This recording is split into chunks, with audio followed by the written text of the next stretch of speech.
All right, it looks like our panel is now all accounted for. We're going to swing back into things here. Sorry to interrupt these great conversations. We're going to have some time for lunch after this, and you guys can carry on these wonderful conversations. We have microphones and recording devices under all your tables that are recording this. No, we don't. I did not mention, though, and I will mention now, that we are going to share with you the presentations that you're seeing. So we will send those out, the presentations. We're recording this as well. You'll get a recording of it, but you will get the presentations, access to those, including this wonderful presentation coming up that I'm about to tell you about, which is a AI policies and procedures, a panel discussion about Moderator Shaun Moore, Director of E-Learning and Instructional Support at Oakland University, and which is me. Hi, how are you? But I am inconsequential here with this wonderful panel of folks right next to me here. I have them, you didn't know this, but I have this in order of best to worst college nicknames. So Jennifer Berne, I'm not going to tell you what their college nicknames were, because I don't know, but I'm assuming. So we have Jennifer Berne here from Oakland Community College. As I say your name, just feel free to do like a sort of like a back bend or a backflip or whatever is comfortable for you to do. Or wave, whatever you'd like to do. And we also have Nathan Chavez.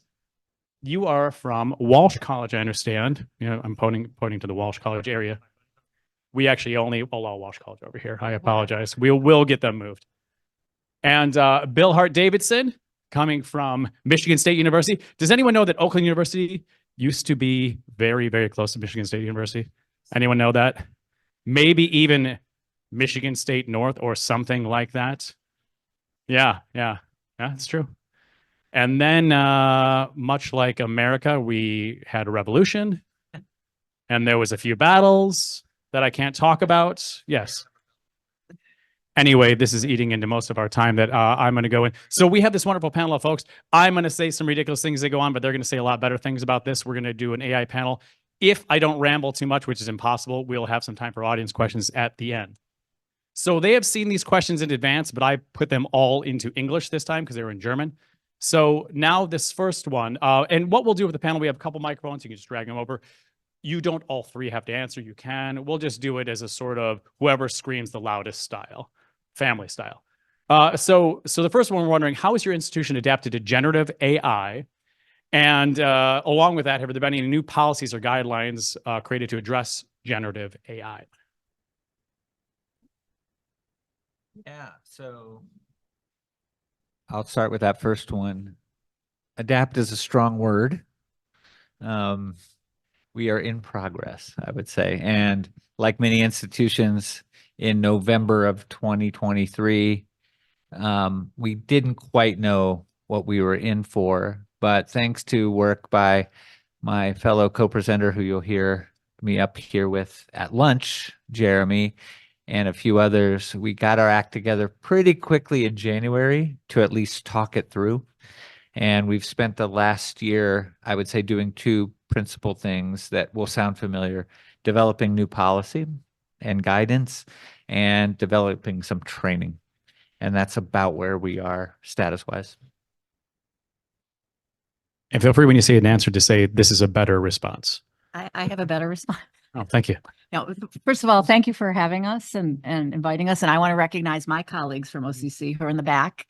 And we have a new nickname, which I'm putting out almost the first time. We were the Raiders for many years, and we are now, as of Valentine's Day, the Owls. So we're now the Welcome Owls. Yeah, so you can welcome us. Yeah. I guess. Can I not answer the question? And by all means. Okay. So I would treat it like a political debate. Yeah. So I was just reflecting that I was sitting in a room that looked almost identical to this, probably 22 years ago. And we were having almost the exact rich conversation we just had about AI, but we were having it about Google. And everybody in the room was certain, my background is in English, everybody was certain that Google was going to ruin English education for the rest of creation. And what we learned, as obviously, is that Google is actually a great enhancement to English education.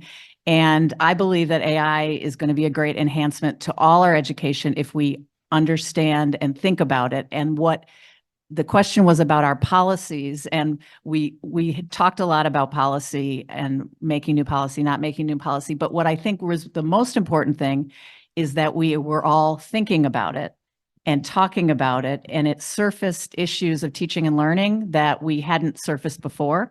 And so to me, the great gift of AI has been the way it's sort of activated us and made us think about our assessment and our instruction and the way we think about students.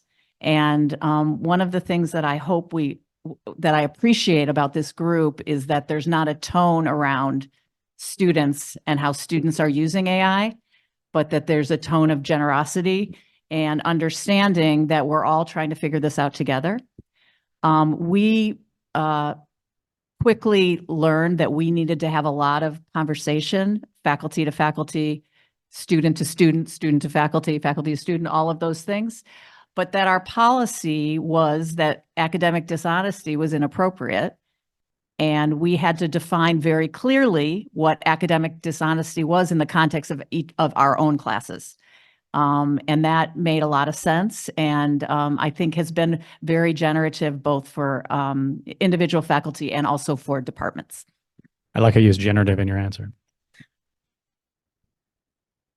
I feel like, Jennifer, I feel like you're winning this round with the pun in there. 10 points to the Owls. So thank you, everybody. Thank you for having me. I'd like to also thank everyone for being here.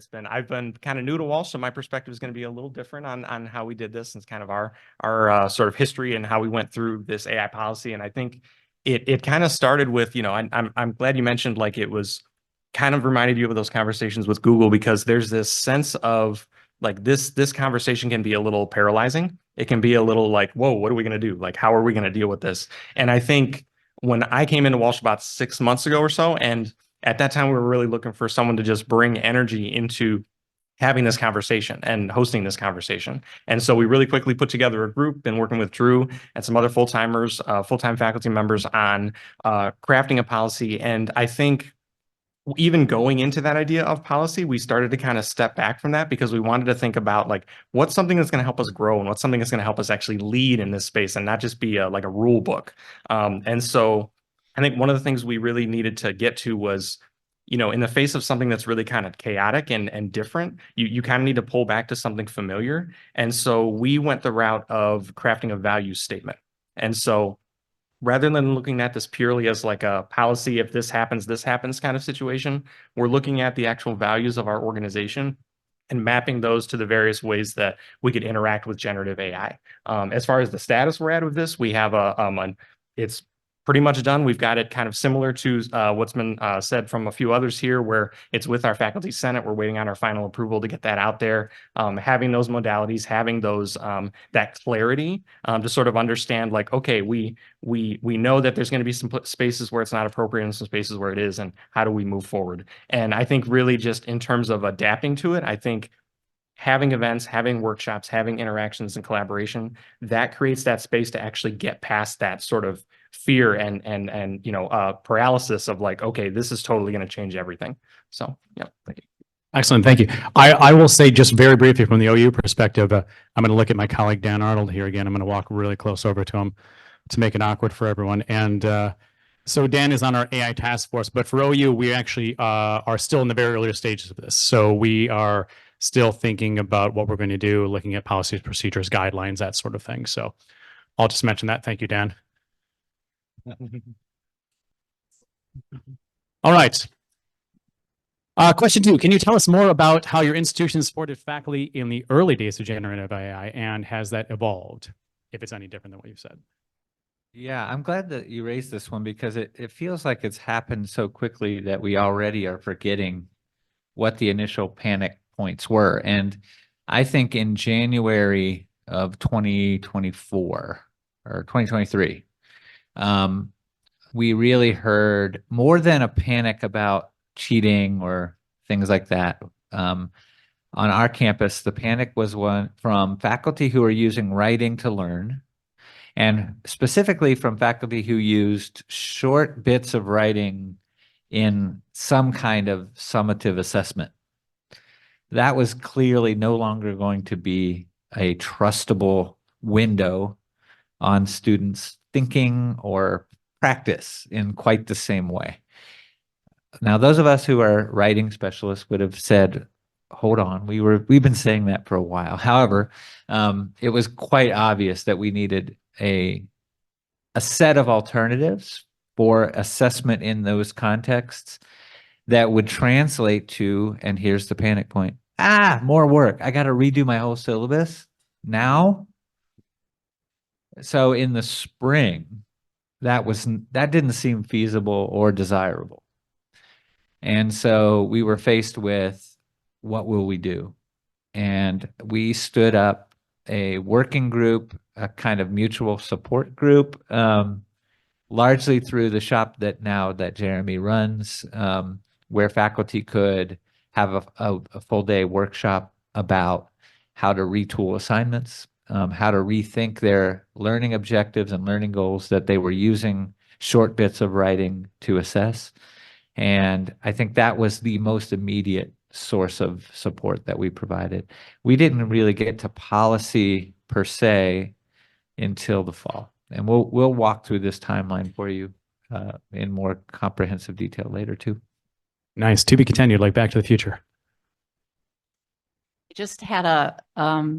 I just remembered something that happened in February of 2023, when people were just sort of seeing what was happening, and a adjunct faculty member had believed that a student was using AI inappropriately, and was discussing that with them and talking about academic dishonesty. And the faculty member said, "This doesn't sound like you, and this is why, and this is what you did first, and this is what you have now." And the student was adamant that they had not used it. Adamant. And the faculty member said, "Oh, okay, I understand." And the student said, "I didn't use it. My boyfriend wrote it." So we can remember that academic dishonesty has been going on since the beginning of time, and it's actually probably easier to detect it now. But just jumping off of what you said, one of the things we learned in the pandemic, in the move to remote, was the kind of support that faculty needed.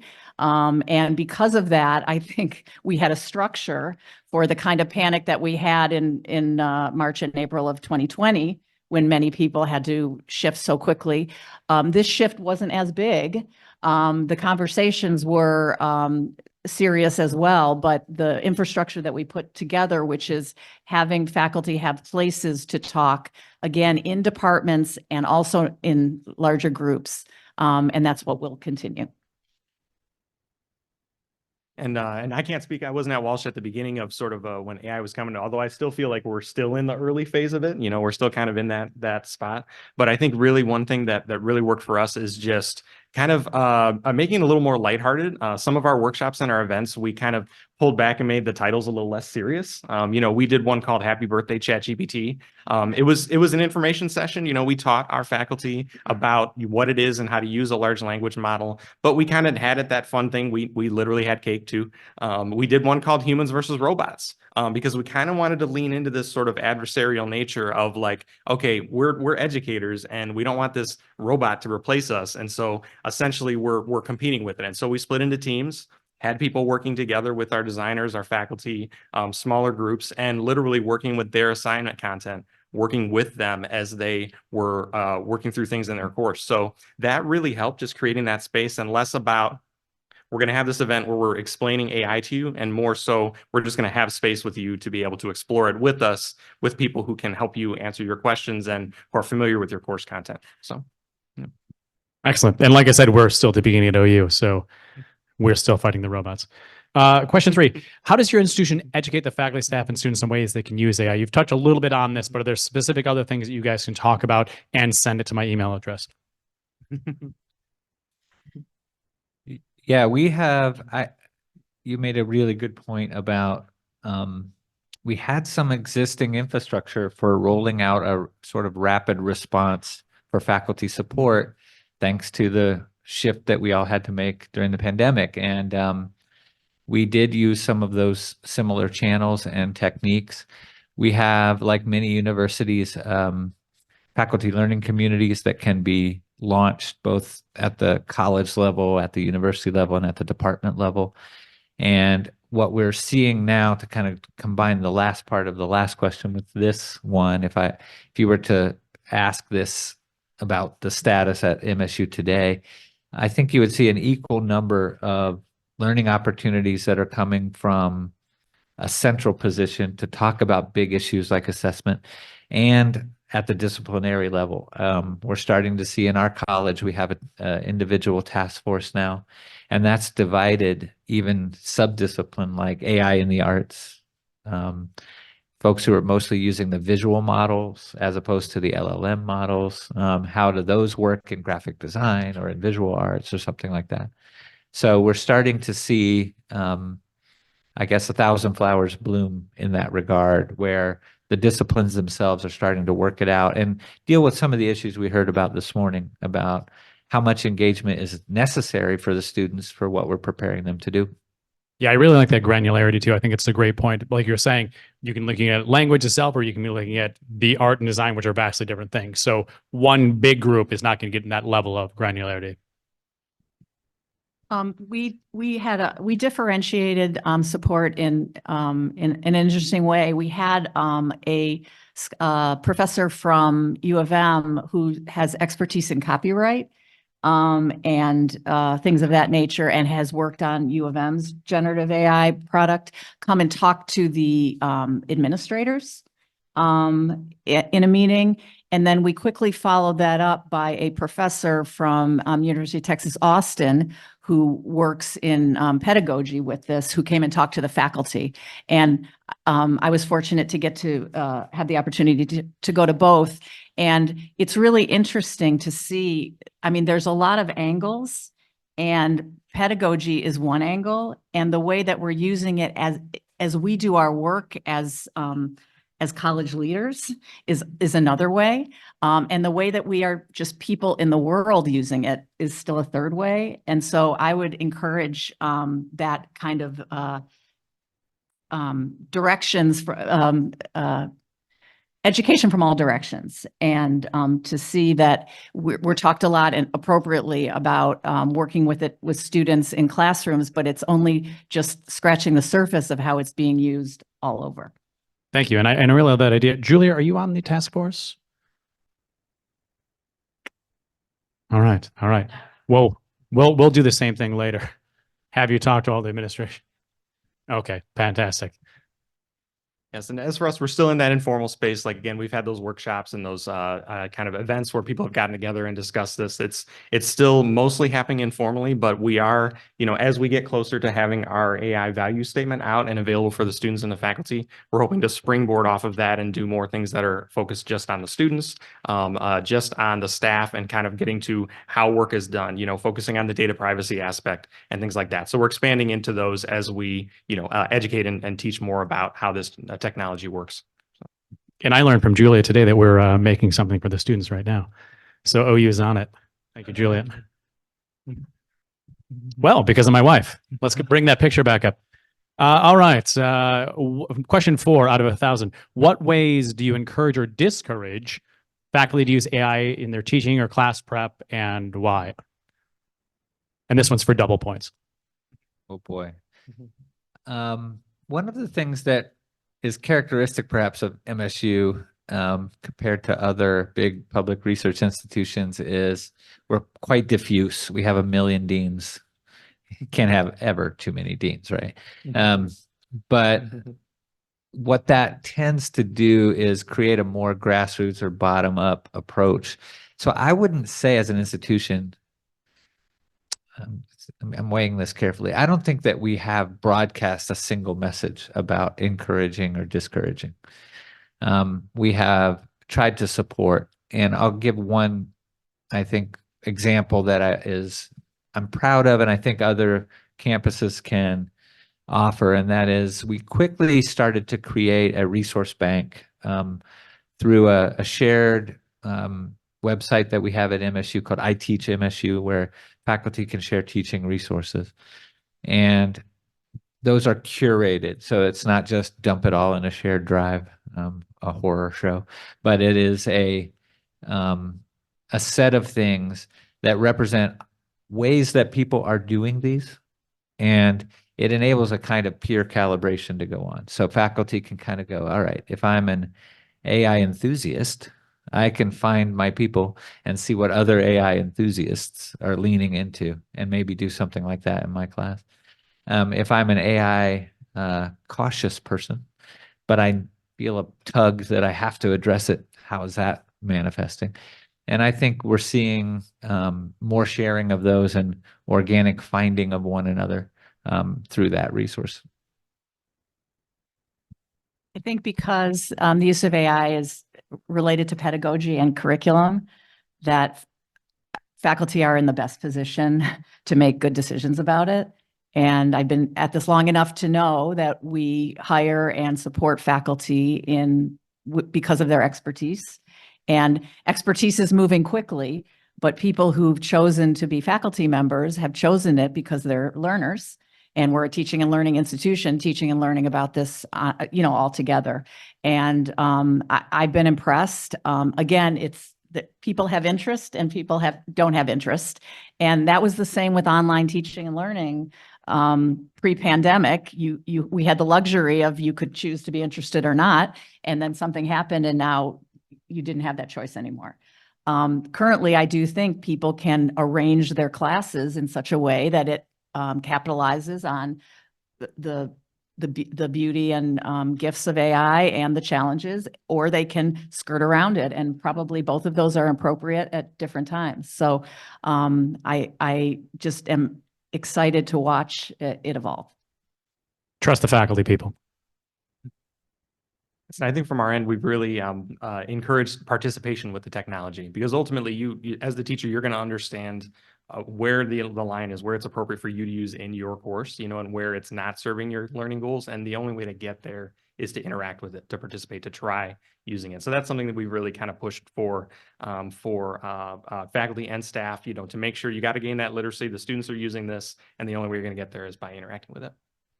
Excellent. Dan's given me some great ideas of ways that we can use with faculty. And we have some of our IDs here that are taking copious notes here of everything you're saying and drawing you on the notebooks. And but we're starting to look at different workshops, things like that, ways that we can encourage faculty as well.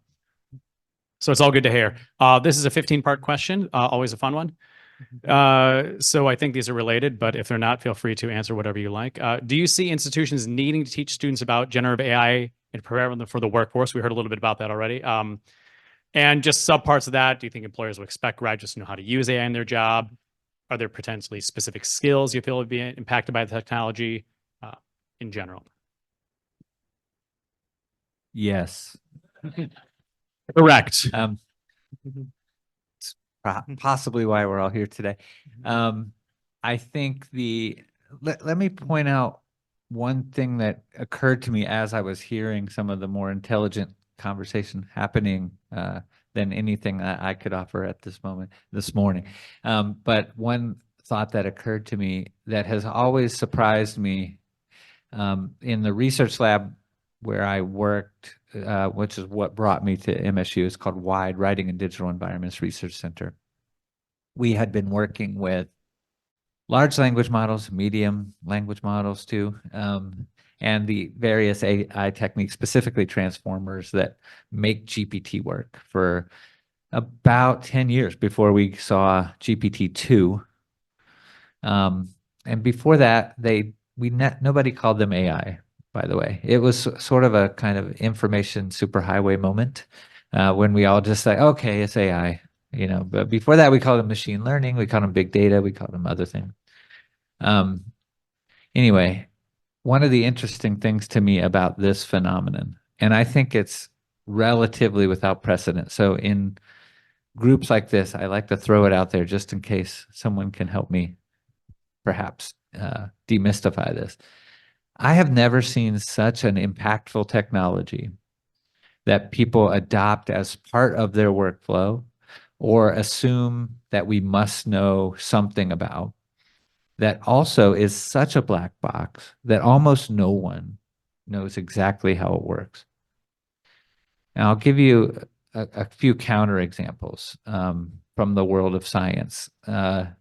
So if you are testing samples and you need to use a gas chromatograph, you might not, as a biochemist, know exactly how the machine works, but it's not that far off to go ask your physicist partners, what is going on here? But because of the launch of these technologies as commercial enterprises, it's quite possible for people to be using them and not know anything about how the transformer works or about how a large language model really functions.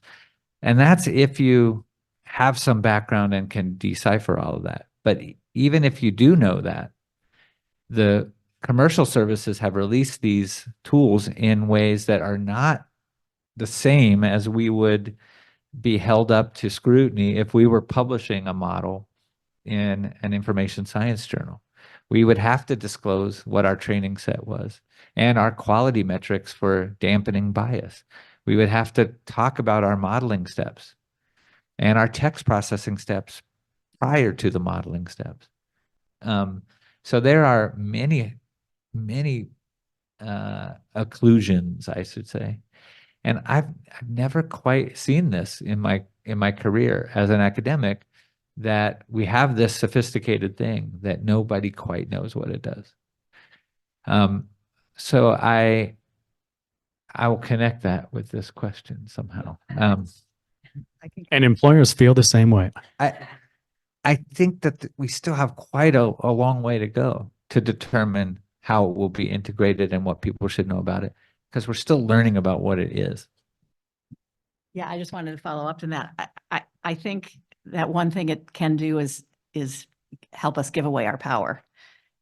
And if it isn't alive, and if we over rely on it and press on it so much, I mean, it's very exciting to have original ideas, and it's very exciting to share those ideas with other people.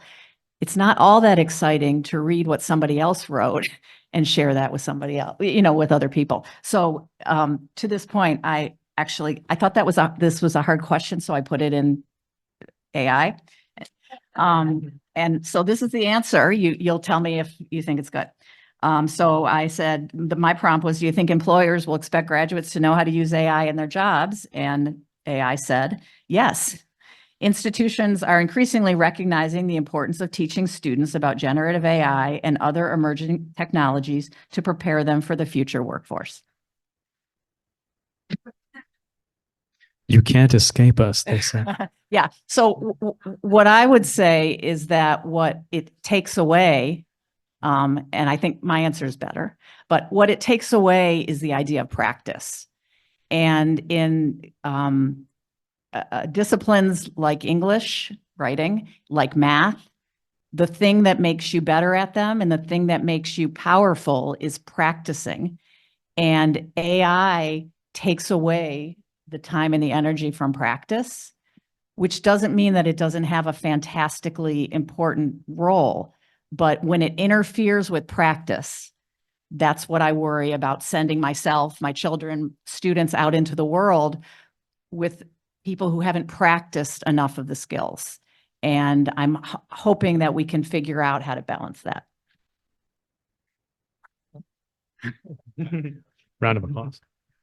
So definitely, I think we're all seeing employers are all going to expect people to have knowledge in AI. And I think it's kind of infiltrating a little bit of everything. So I'm not even thinking of it being just certain areas or certain topics. It's kind of becoming the new search bar. And so I think there's going to be this idea that, everybody's going to have a little bit of AI knowledge and AI integration into their work. I think that's just going to be an expectation.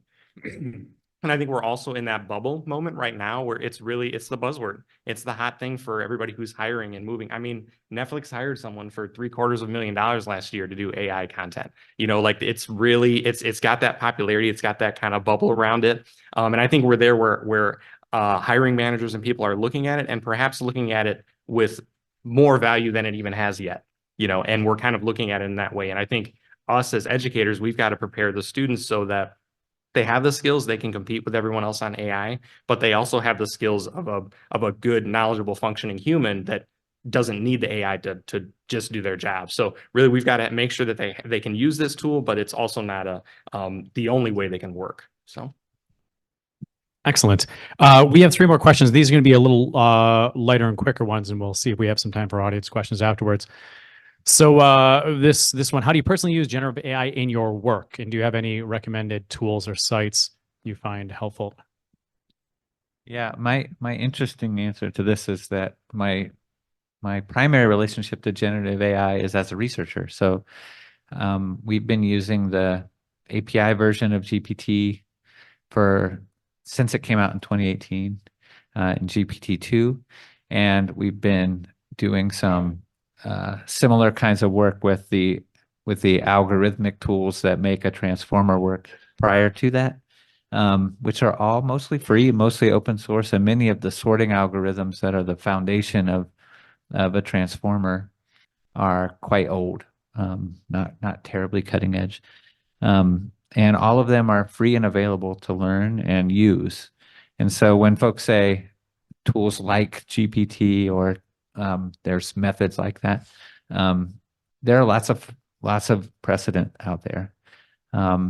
And these days we're working on things. I'll give you just a little taste. So one is a project that I'm kind of tongue-in-cheek calling nutrition facts for your model. So the idea would be that you would have a label and it would tell you something about how it was trained, what the training sets were, what the techniques for dampening known bias in the training set were, something about the embedding technique, so that you could scan that and have a higher degree of trust about how that model is producing the output that you see. I'm trying to work with it as I was trained, which is to look at everything as a text. So I had a problem. Oh, so you all probably had the similar problem. Our students have a myriad of external factors that are impeding them from completing. So when you say why can't students complete, we say, well, some of them have financial, and some of them have trouble with learning, and some of them are hungry, and all of those things. And so I thought, well, I'll ask Chat, I'll ask them. So I went in and I put in a prompt that said, so help me solve this problem. And what I got was the reification, the same answers that haven't been working yet, because that's all we know. And so it doesn't have new knowledge. And so what I'm looking at is a text that's compiled of old knowledge, which could be useful if I needed to get all the old knowledge in one place, but it's not creating anything that I can't get, which might take longer, but that I can't get in more traditional ways of research. And so the way I'm using it is by trying to think of it as a piece of research and interrogate it in that way. And, I'm very early on in it, and I look forward to what more I can learn. It sounds like you're the model student for it. So I've used it in many different ways. I think I've found, and I think a lot of us have found, if you spend enough time with it, you hit the ceiling on it. You sort of see the capabilities. And I think my main kind of relationship to ChatGPT and to the generative AI technologies in the last year or so has really been just to kind of understand them and kind of like figure out how they work and how we're going to work with them. And so I've had the most success with the custom GPTs that you can create that kind of you can hone for a specific purpose. I've found that the general model is almost not specific enough, like it kind of tends to ramble a little more. And so I've been finding that as you trim down a model and sort of make it more purpose-built for what you're trying to accomplish, that can get you, more of, for one, you're going to waste less time because it's going to give you what you want, and it's more of a reflection of your thought and idea because it's essentially, going on the train tracks that you've built for it. So that's what I found has been really really helpful for the way that I work with it. Experimented with a lot of different things. I mean, we do everything from like when we're doing engagement events, sometimes we've tried to say, okay, let's do the first draft of the flyer with this and see how good it is. But as you know, like you hit the ceiling and you've got to pull back on a lot of that stuff. And I think we're kind of getting to that point where we're seeing like, okay, it was really scary in the beginning. It was going to take over everything and all that. And now we're kind of seeing it's not going to replace us. It's not going to get there, but we got to be smart about how we use it. So. I'll say from my point of view, I consider it like a assistant that I can't really trust. So I have an assistant that I can call at any point in time, but maybe a little sloppy and lazy with things. So I really got to double and triple check things.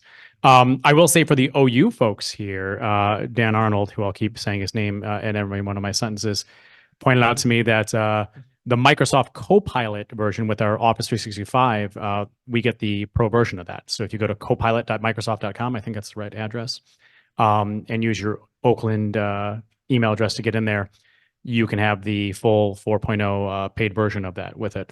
And if other folks have Microsoft 365 accounts, you might have the same thing with yours as well. So there are some nice tools like that. So a very similar question, but are there ways outside of work that you use this in your personal life, like dating, things like that? Anything you might think of that might be different? Yeah, I am one of those folks who is not an early adopter, which is, it takes people by surprise since one of the things we did in our lab is make software, but I have no email on my phone. I don't use predictive text on it. I don't like apps. So I'm a weirdo that way.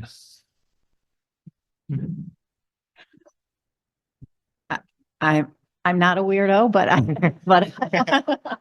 I have. Judge that.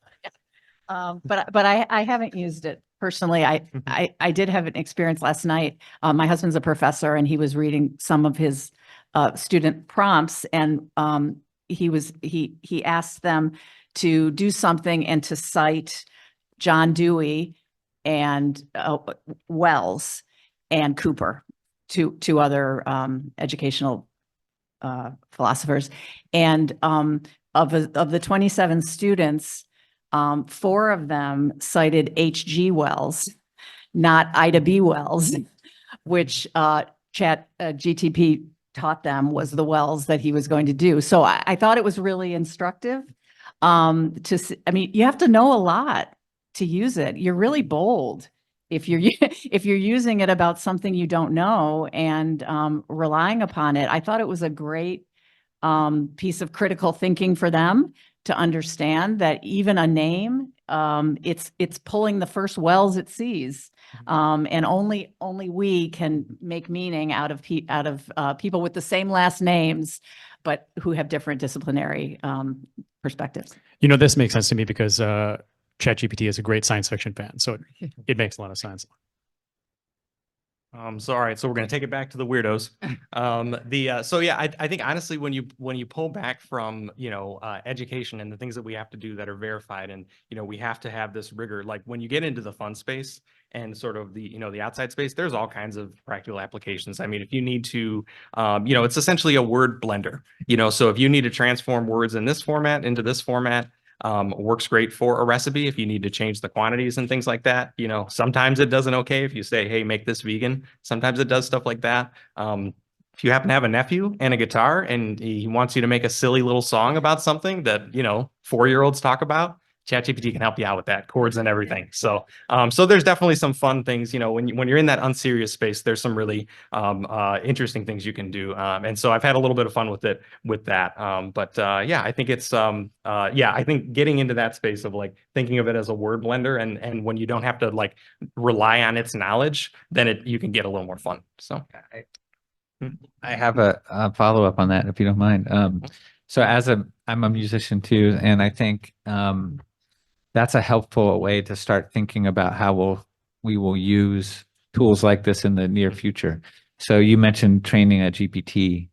When you do that, you're really actually turning up the bias for the results to have a greater regard for a smaller subset of texts. So you're not retraining the general model, but you're saying, if you would, give more weight to the tokens that constitute this subset as part of my prompt. And that feels to me a lot like the same thing that you do if you're processing audio in a digital audio workstation and you're cutting some signals and boosting others. And I think if you want a glimpse of how your writing tools are going to look in the next 4 or 5 years, it will be, you'll have those same kinds of things. You'll have plugins and EQ settings that we heard a little bit about that from the funeral director, like turn up the empathy. Yeah.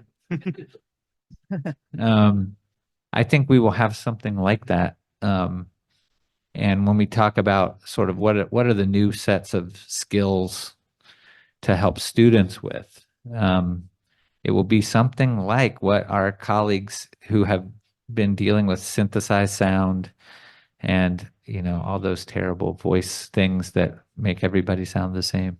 They are ahead of us in this way. The good news is nobody loves that kind of music still, right? So they still want to hear original songs, and they still want to use those tools to make great songs. So I think we will see more automated AI assistant stuff doing more stuff, but there will still be a human desire for interesting creative content. Well, Bill, you've kind of gotten on the next question here. I'm going to jump right into it. What are you most excited about or thinking when you think about the future of AI and in education here, but it could, of course, be other things too?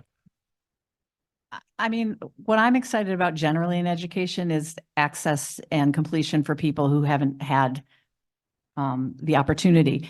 And I don't know enough about it to know if there's any way that it can make our higher education more inclusive. My colleague Shaun talked about ways that it might not, but if there is a way to do it, any tool that is available to us, that's what we want to activate. And so I'm excited about the tools that can activate that. I'm not aware that that's something that it's doing, but if it is, that would be a great contribution. And I love that a lot because it ties in with the A4UE and the online learning, which includes all that open access as well. So you get extra points again. I hope you're keeping track of those. Oh, thank you. And I think, you know, it was mentioned practice earlier. And I think that's the thing that really that I connect to. And as far as education and AI is that the moment when we can have students having access to essentially an AI tutor that we have all trained, that it's you know, it's giving verifiable information, it's tied into our educational content. The moment we have that and that's working, and any student, you know, as long as they want, all day, every day, can practice with the content and get better and just learn, I think that's really where we need to get to have that. So that's what I think is really exciting, something that can work purely just for students, and then it's all kind of tied into what the teacher wants. It's tied into what the outcomes are for the institution, and then all of that works together. So. I'm excited about, this is about education, about non-playing characters in video games and how cool they're going to get. This is certainly education that I'm talking about and not my personal life. No, I think there's a lot of cool things that goes on with it. And for my own one for this past question, I use it a lot like, almost like an advanced search engine. I certainly don't look up medical things without an incognito browser. But I've done things like my son, who's 8, is going to be looking to try to do something in a talent show, and I also teach improv here. So I was thinking maybe you can do something with improv, and I started asking them what are some ideas for improv that they could do for these ages, these kids, and things like that. So it's almost again like just getting some ideas like that might be a little better than just going to Google for it. That'll just try to get me something directly on it. So we still have some time for our wonderful audience. I see Nancy in the back there. She has a microphone. Does anyone have a question for our panelists?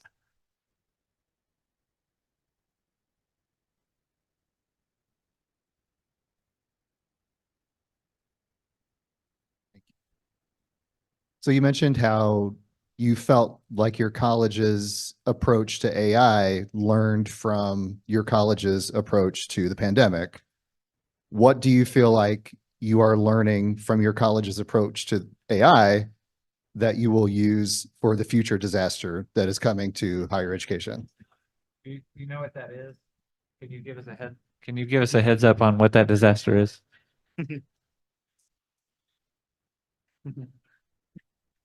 Um,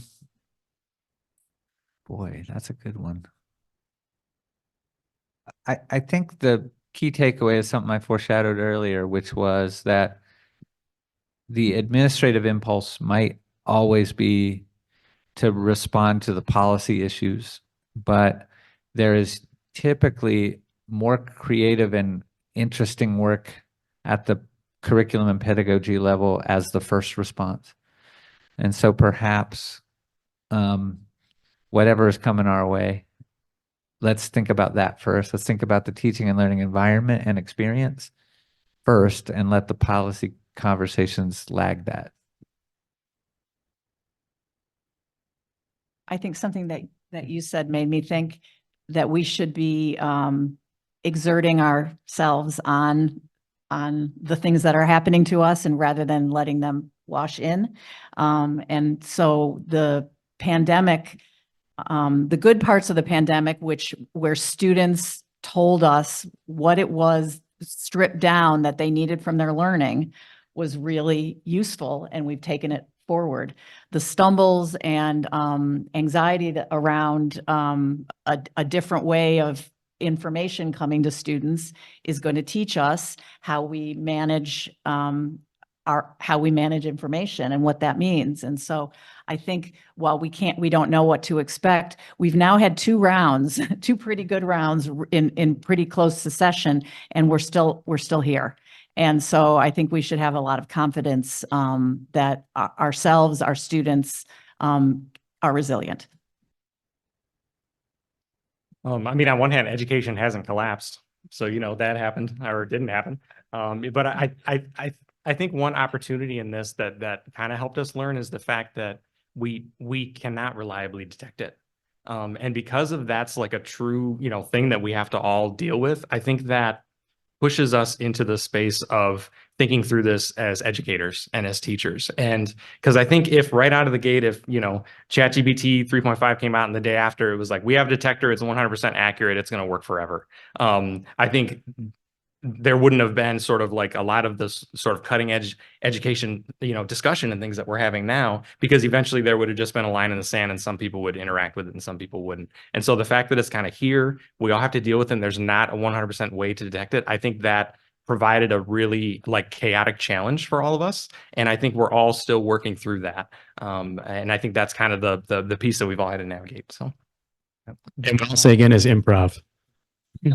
When my improv course, we talk about flexibility, adaptability. So my best advice to you is to go out and take an improv course. Go Comedy has it in Ferndale, or you can come see me after this.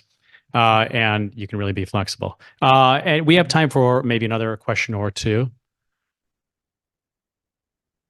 Mine is more of a comment. I think I appreciate that we talk with our students, and it was mentioned during the panel discussion about the limitations of AI and how it can only go so far, and to discuss that with our students, because I think a lot of us and our students see AI as this scary yet also like super amazing technology, but it does have its limitations. And last summer we did like an English conference at OCC, and the term that kept coming up, that AI is human-like.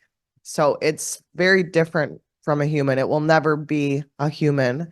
And I think that it's important that we talk about that difference with our students, and recognize those limitations that you guys discussed. So, What's tons of fun is to talk to students, especially if they're not in your class, because they can be a little bit more honest with you, and just ask them how they're using AI, or if they're using it. I do that to students all the time, and I'll get a whole very interesting range of answers from them.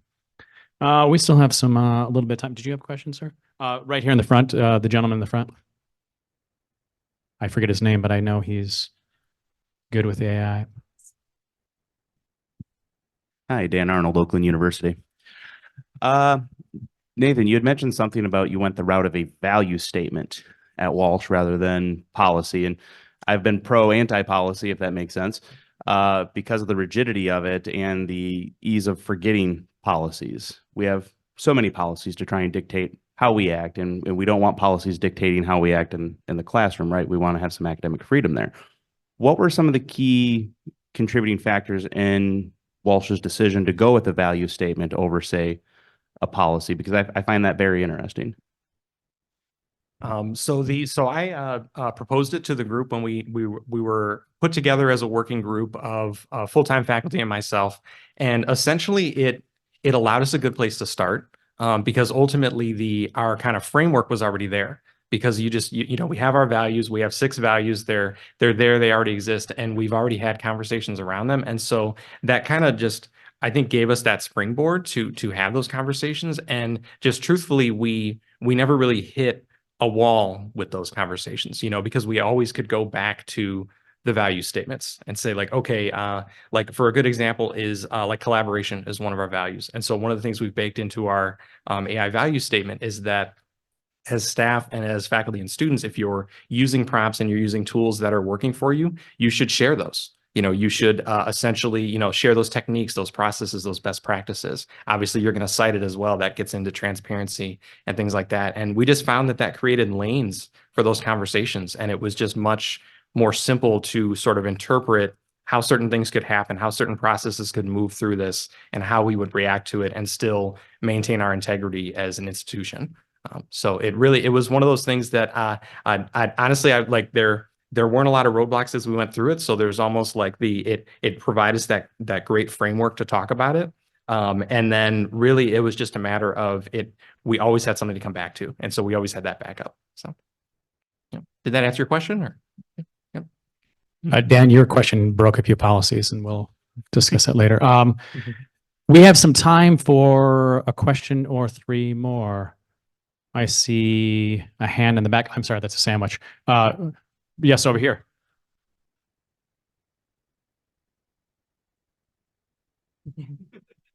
You're supposed to run the opposite direction.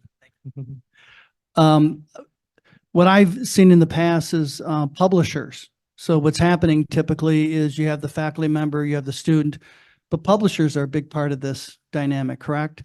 So I'm wondering, from your experiences at all, are you seeing anything with regard to healthy partnerships? Are they being as thoughtful as we hope they are? Are we relying on them too much? I guess I'm wondering if there's any experiences that you have with regard to what innately is a partnership that we all are embracing, which is the publishers, when it comes to what they're doing in this space. Yeah, and I would expand that just a little bit slightly to vendors generally, for our enterprise level systems. I would say I don't see collaborative relationships the way I would hope to see them just yet. And that's because they're in an arms race with one another to try to differentiate their service levels. Often they're negotiating with some base level model provider themselves. So that's what the publishers are doing. The big technology companies, Microsoft and Google and so forth, have competing models, and they're trying to sort of each make a distinguishing play. I'll give you one example of what I hope to see in the future, and what I hope that especially not just individual institutions, but working together, we can begin to assert some influence on through groups like this. Adobe was the first company that I saw when they rolled out their new model, made a play for essentially fair trade sourcing of their training material. They said nothing in our training set was ill-gotten. Everybody got credit. You can rely on the fact that we didn't scrape and steal it.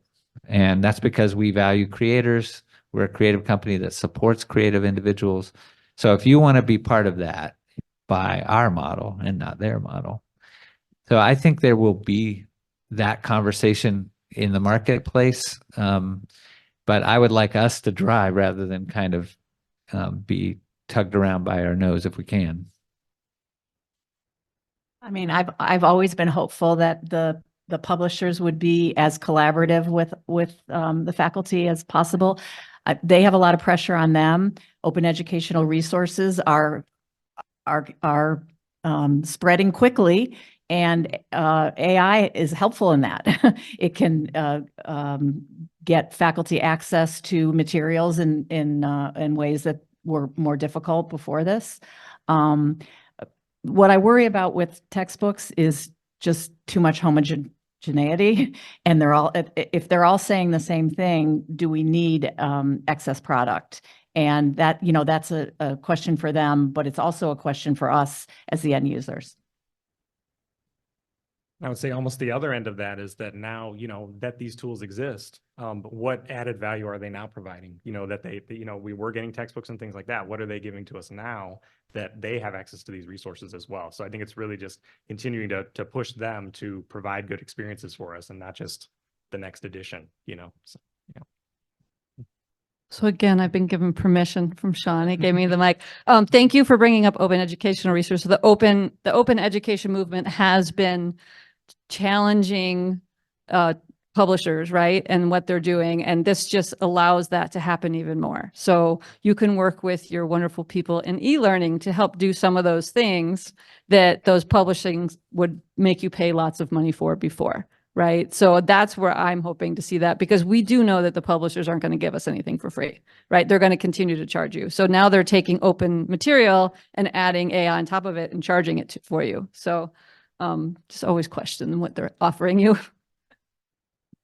Yeah, thank you, Julie. Julie is our wonderful open resource here at Oakland University. So feel free to talk to her about some of those questions. I want to thank the panelists. Please thank the panelists for me. Here are their names again and their institution.